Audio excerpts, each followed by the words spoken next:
আমার জানা মতে তারা এই মেন রোডের এদিকে আসে না, হয়তো তাদের যে সেক্টরের ভিতরে যে তাদের যে এরিয়ার ভিতরে তাদের যে জায়গা, সেই জায়গা থেকে হয়তো তারা সপ্তাহে যারা গাড়ি টাড়ি রাখে হয়তো 10-20 টাকা 50 টাকা 100 টাকা এটা নিতে পারে তারা বা নেয় তারা, এরকমের কিছু জানি। কিন্তু তাছাড়া এইসব রোডে যে মেন রোডে বা এইসব রোডে কেউ 10 টাকা দেন 20 টাকা দেন বা 100 টাকা এইসব রোডে আসে না। তাদের গেটের ভিতরে তাদের সেক্টরের ভিতরে যে তাদের যে আওতার ভিতরে যেটা সেইখানে তারা। আপনারা কি তাদেরকে ভয় পান? না না যে দোকান উঠাই দিবে এরকম? না না না আমাদের না না না না না না আমাদের দোকান তো তাদের আওতার ভিতরে না। ভয় পাবেন না, সবাই কিছু সাক্ষী দিচ্ছে, যার যেটা বলা দিতে মুক্ত আমার যদি আপনারা এই স্বৈরাচার মুক্ত করছেন না দেশ থেকে কেন?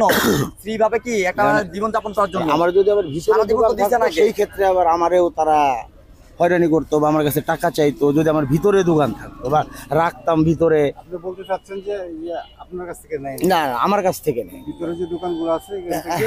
হ্যাঁ হ্যাঁ হ্যাঁ হ্যাঁ রাখে সপ্তাহে বা প্রতিদিন 10-20 টাকা 10 টাকা 20 টাকা, যে ধরেন যে একজন একদিন রাখলো তার কাছে 10 টাকা নিল, যে তুই তো রাখবি না তোরে পাইলাম না 10 টাকা নিল, এই ধরনের। এখান থেকে কোনো ধরনের কেউ এসে টাকা নেয় প্রতি সপ্তাহে কিংবা টাকা নিয়ে গেছে, এটা তুমি সচক্ষে দেখছো কিনা? যেটা সত্য সেটা বলবো। ব্যাংক গাড়ি রাখলে টাকা রায় 7 টাকা কারা নাই টাকাটা?